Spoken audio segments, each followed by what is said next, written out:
Hi there, my name is Mr. Pete. I am you probably know, right? 4th grade teacher, currently reading The City of Ember, Lucky 13, Deciphering the Message. What message? Lena and Dune, best friends, have discovered the mayor and Looper's plot, have told the guards, and now we're heading towards a chapter called Deciphering the Message. So we haven't forgotten that Lena and Dune are both trying to fix the city. Lena wants to leave the city. Dune wants to fix the city. This message seems important. Dune's not sure. Lena is, but we're clearly going to start deciphering. Dune headed for home, and Lena went in the opposite direction across Harkin Square. The little group of believers had gone, but the protesters with their signs continued to pace back and forth. A few of them were still shaking their fists in the air and yelling, but most of them tramped silently, looking tired and discouraged. Lena felt a bit that way too.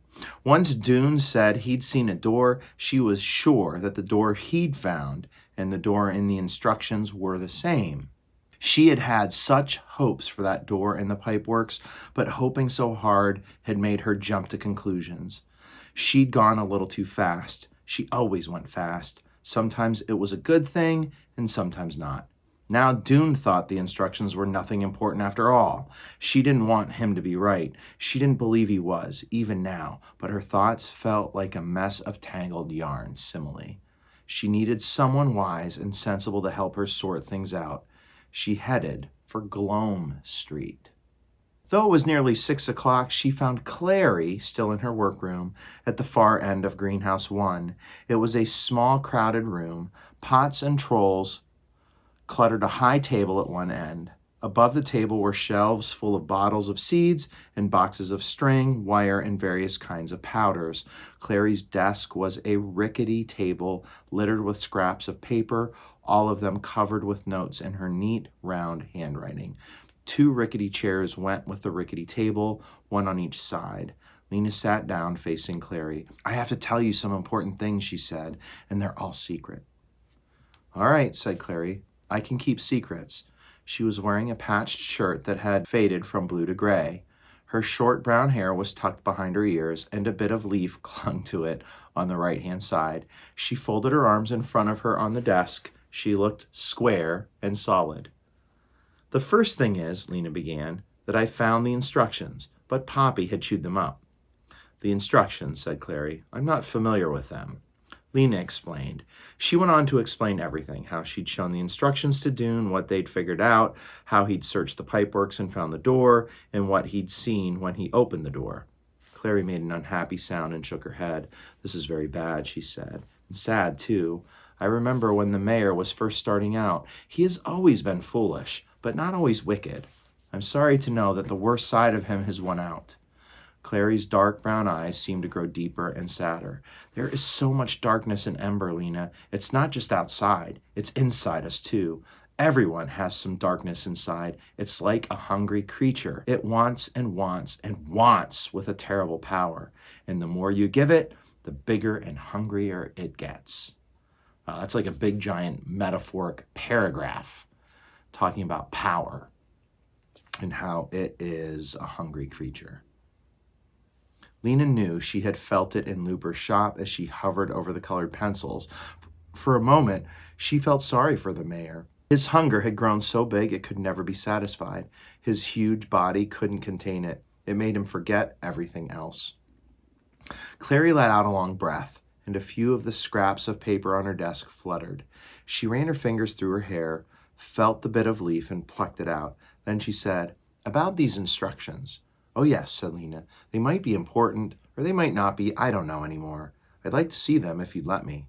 "Of course you can see them, but you'll have to come home with me." "I'll come now if that's all right," said Clary. "There's plenty of time before lights out." Time passes. Lena led Clary up the stairs and into her new bedroom at Mrs. Murdo's. "Nice room," Clary said, looking around with interest. "And I see you have a sprout." "A what?" said Lena. "Your beans," said Clary, pointing at the little pot of dirt on the windowsill. Lena bent to see what Clary was talking about. Sure enough, The dirt was heaving up a little. She touched the pushed-up part, brushed away the dirt, and discovered a pale green loop. It looked like a neck, as if a creature in the bean were trying to escape, but hadn't yet managed to pull its head out. Simile. Of course, she already knew the plants grew from seeds, but to have put that flat white bean in the dirt, to have almost forgotten about it, and now to see it forcing its way up into the air. It's doing it, she said. It's coming to life. By the way, if you haven't seen all the imagery so far in this, I've not been doing my job. Clary nodded, smiling. Still amazes me every time I see it, she said. Lena brought out the instructions and Clary sat down at the table to study them. She puzzled over the patchwork of scraps for a long time, tracing the lines with her finger, murmuring the parts of words. What you figured out so far seems right to me, she said. I think ip-ork must be pipeworks and iverb-nk must be riverbank. So this bit must be down riverbank. Then there's a big space here, to edge. Edge of what, I wonder? And does it mean down riverbank, as in walk alongside the river? Yes, I think so, Lena said. Or does it mean go down the riverbank itself, down the bank toward the water? Maybe edge means edge of the water. It couldn't mean that. The bank goes straight down like a wall. You couldn't go down to the edge of the water. You'd fall in. Lena pictured dark, swift water and shivered. This word, said Clary, putting a finger on the paper, maybe it isn't edge. Maybe it's something else. It could be hedge or pledge. Those don't make much sense. But it could be ledge or wedge. Lena saw that Clary was no better at deciphering the puzzle than she was. She sighed and sat down on the end of her bed. It's hopeless, she said. Clary straightened up quickly. Don't say that. This torn-up piece of paper is the most hopeful thing I've ever seen. Do you know what this word is? She pointed to the word at the top of the paper, egress. Someone's name, isn't it? The title would be Instructions for Egressmen, or maybe Egressman, or something like that. The person the instructions were for. I don't think so, said Clary. If you add an S to this word, right where this tear in the paper is, you get egress. Do you know what that means? No, said Lena. It means the way out. It means the exit. The title of this document is Instructions for Egress. When Clary left, there was still over an hour before lights out.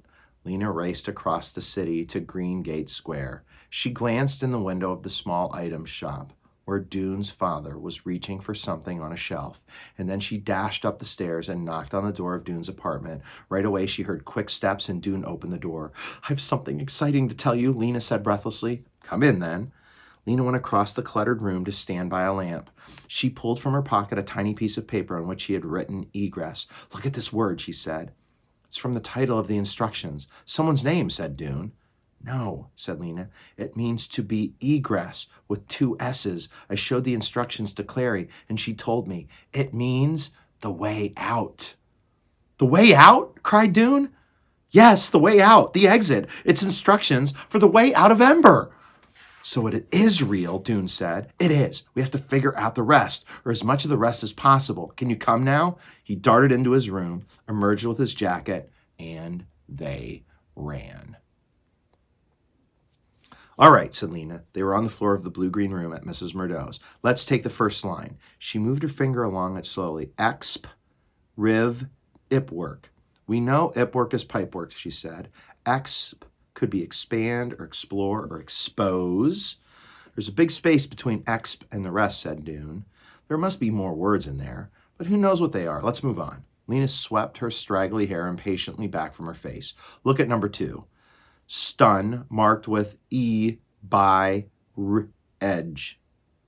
Lena put her finger on stun. What could that be? Maybe piston, said Dune. That's part of a machine, like the generator. Or maybe it's astonish, or it could be, I bet it's just plain stone, said Lena. There's a lot of stone in the pipeworks. Dune had to admit this was probably right. So then he said it would be stone marked with E. He frowned at the next bit. This must be river's edge. Stone marked with E by the river's edge. They looked at each other in delight. E for egress, cried Lena. E for exit. They bent over the document again. There's not much left of this next line, said Dune. Addy, down, iver to edge, upr, 8, low. Just this part, which must say down, riverbank, to edge, something. Edge of water? Would that make sense? But right after edge, there's app. What would that be? Dune sat back on his heels and gazed up at the ceiling, as if the answer might be there. Lena muttered, down riverbank to edge? Edge? She thought of Clary's guesses about that line. Maybe it's ledge, she said. Down riverbank to ledge. There could be a ledge down near the water. Yes, that must be right. There's a stone marked with E, and down the riverbank, at that point, there's a ledge. I think we're getting it. Once again, they crouched over the page, their heads close together. Okay, Dune said. Line 4. 4. Axe to the water. Fine door of bow. Cur. Ke. Hind small steel pan. The right. Rem. E. Open dough. This is where it says door, Lena said. Somehow the door is by the ledge. Does that make sense? And there's that small steel pan. What can that mean? What would a pan have to do with anything? But look, Lena tapped the paper urgently. Here it says K, and here it says E. It's talking about a key. But what is it a door to? Said Dune, sitting back. Remember, we thought about this before. A door in the bank of the river would lead under the pipeworks. Lena pondered this. Maybe it leads to a long tunnel that goes way out beyond Ember and then gradually up and up until it comes out at the other city. What other city? Dune glanced up at the drawings tacked to the walls of Lena's room. Oh, he said, you mean that city. Well, it could be, Dune shrugged. I suppose so. Or it could be another city exactly like this one. That was a gloomy thought. Both of them felt their spirits sink a little at the idea, so they turned back to the task of deciphering. Next line, said Lena, but Dune sat back on his heels again. He stared into the air, half smiling. I have an idea, he said. If we do find the way out, we'll need to announce it to everyone. Wouldn't it be splendid to do it during the singing? Stand up there in front of the whole city and say we found it? It would be, Lena said, but that's only 2 days away. Yes, we have to hurry. They were bending again over the glued-down fragments when Dune remembered that he should check the time. It was 8:45. He barely had time to get home. Come again tomorrow, said Lena, and while you're at work, look for the rock marked with E. That night, Dune had trouble sleeping. He couldn't find a comfortable position on his bed. It seemed to be made up of nothing but lumps and wrinkles, and it squeaked and groaned every time he moved. He flailed around so much that the noise woke his father, who came to his room and asked, What is it, son? Nightmares? No, said Dune, just can't sleep. Are you worrying? Frightened of anything? Dune wanted to say, yes, Father, I'm worried because the mayor of our city is taking for himself the things that people need, and I'm afraid because any day our lights could go out forever. I'm worried and afraid a lot of the time, but I'm also excited because I think there is a way out, and we might find it, and all those feelings are whirling around in my head, which makes it hard to sleep. He could have told his father everything. His father would have plunged in with great enthusiasm. He would have helped him decipher the instructions and expose the mayor's thievery. He would even have come down to the pipeworks and helped him search for the rock marked with E. But Dune wanted to keep these things to himself for now. Tomorrow the guards would announce that an alert young boy had uncovered the mayor's crime, and his father, hearing the announcements along with the rest of Ember, would turn to the person next to him and say, That's my son they're talking about, my son. So in answer to his father's question, he simply said, No, Father, I'm all right. Well then, see if you can lie still, said his father. Good night, son, he added, and closed the door. Dune smoothed out his covers and pulled them up to his chin. He closed his eyes, but still he couldn't sleep. So he tried a method that had often worked for him before. He would choose a place he knew well, the school, for instance, and imagine himself walking through it, picturing it as he went in minute detail. Often his thoughts would wander, but he would always bring them back to the imaginary journey, and something about doing this would often make him sleepy. This night he decided to retrace his explorations of the pipeworks. He held his mind to the task for a long time, picturing with all the clarity he could muster everything he had seen in that underground realm: the long stairway, the tunnels, the door, the path along the river, the rocks along the path. He felt sleep drawing closer, a heaviness in his limbs, but just as he was about to give in to it, he saw, in his mind's eye, the wrinkled rocks that bordered the river at the west end of the pipeworks, the rocks whose strange ridges and creases had reminded him of writing. His eyes flew open in the dark, his heart began to hammer, and he gave up on sleeping and lay in a state of terrible impatience for the rest of the night. Chapter 14, The Way Out. Like, subscribe, comment. Way to go, Lena. Way to go, Dune. And way to go, Miss Clary. Not going to say anything more because I know you just want to get to the next page. Maybe out of Ember.